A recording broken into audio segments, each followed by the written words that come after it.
I've been very, very fortunate to work in Portland, to live in Portland for the last 8 years, but even going back about a couple years before then, to work with technology companies who are changing the world. But they're not the companies that you may think of when you talk about the Googles or Facebook or whoever else. I'm talking about real innovators out in the developing world. We're talking about appropriate technology experts, companies and nonprofits that are developing clean water systems, that are installing renewable energy systems using locally available components. So there's a couple of these systems that you'll see here. It's things from solar water pumping to microhydro to agroforestry to community centers with solar to small wind technologies. And the whole idea is to alleviate poverty. And there's a lot of momentum around this technology for change or technology for development. So this has been my background. I've lived in Sri Lanka, Philippines, Tajikistan, and worked at the nexus of international development and renewable energy for the last 10 years. And over the last 2 years, or the last year and a half, I guess, I've worked with a social enterprise startup that was founded out of Portland State University called SweetSense, Inc. And SweetSense makes sensors, such as the one I'm passing around here, that monitor global development projects. So it's very fitting we're in this building here today in MercyCorps because we've actually worked with MercyCorps, and this will give you an idea, this example will give you an idea of the type of work that we do. So raise your hand if you washed your hands after you used the bathroom last. Okay. This is what MercyCorps does when it does a WASH education training, a WASH education program. WASH stands for Water, Sanitation, and Hygiene, right? So in most of the world, I think the best way to describe this is that there's more cell phones used in the world than there are toilets in the world, right? You can go out to a rural village and there'll be one toilet but 50 cell phones in the village. This is kind of the world that we live in. So our sensors will enable and do enable program implementers, such as MercyCorps, to be able to provide a little bit of big data, transparency, and accountability, and monitoring and evaluation that is objective and not based on surveys. So MercyCorps used our sensors as part of their WASH education program in 4 communities, slum communities in Indonesia. And the whole idea is that you introduce an improved latrine, which didn't exist before, and you add a hand washing station, and you train them that after you use the latrine, you wash your hands, right? And you do this pre-baseline survey of, okay, what you want, you do surveys, and then you ask them, how many times do you use latrine? How many times do you wash your hands after using latrine? And everyone says, at the beginning, maybe like, oh, sometimes, maybe 50% of the time, maybe not, if they're honest, but that's very subjective, right?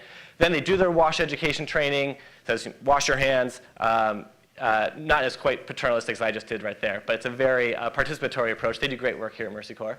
And then they watch for 6 weeks, and they interview people again. How many times now, 6 weeks later, after this great training we went through, after this new hand washing station latrines, how many people now wash their hands? And of course, everyone says, oh yeah, I wash my hands every time. Well, what if you could monitor in real time, objectively, using sensors, every time a door opened and door closed to signify someone going into a latrine, and that being followed by a hand washing station, water flowing on or off. And that's what this data shows right here. So we published, MercyCorps with Portland State University and SweetSense published a study that showed percent of people who report that they used improved sanitation facility, improved latrine, 100%. When the sensor reported 2 to 25% of people actually did.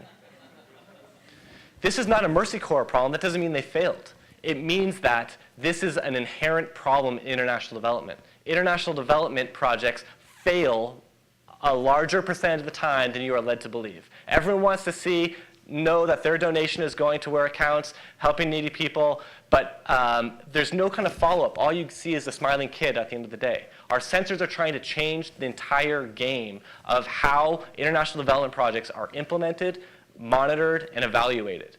We work with 17 universities, Stanford, Oxford, London School of Hygiene and Tropical Medicine. We're in 12 countries.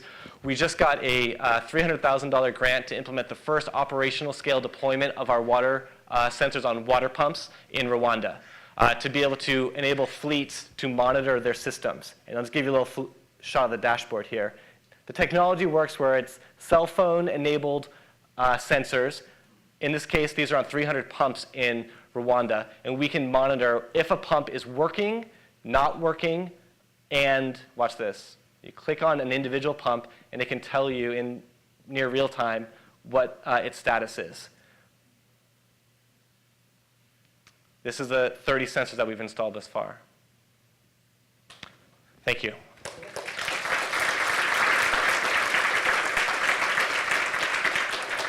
Yeah. What's the added cost to add the monitoring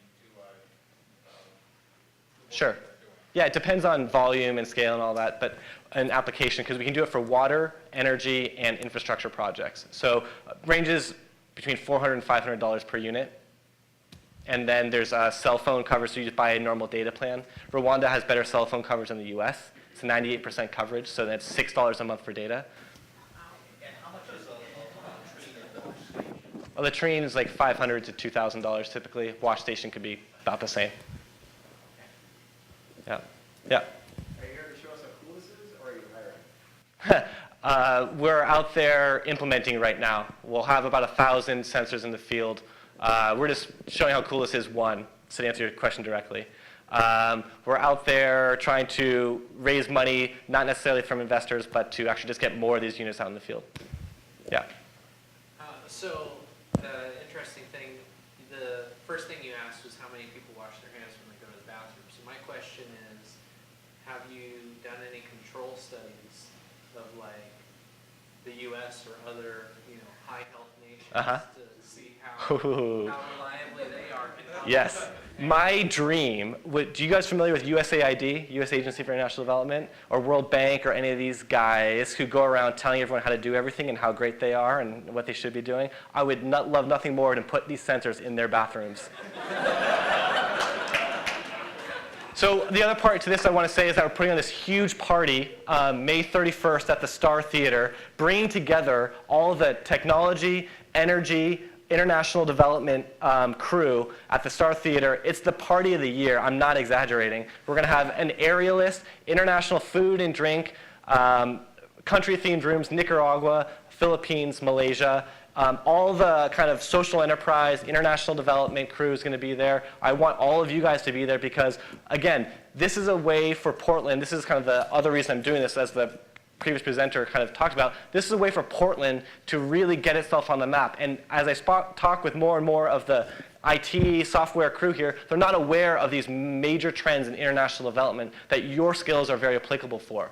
Our company is one of the first ones to do it, but there will be a whole industry that we're trying to start here, and we really want Portland to continue to be the lead of it. So come to the party, May 31st at the Star Theater, called Passport to Empowerment.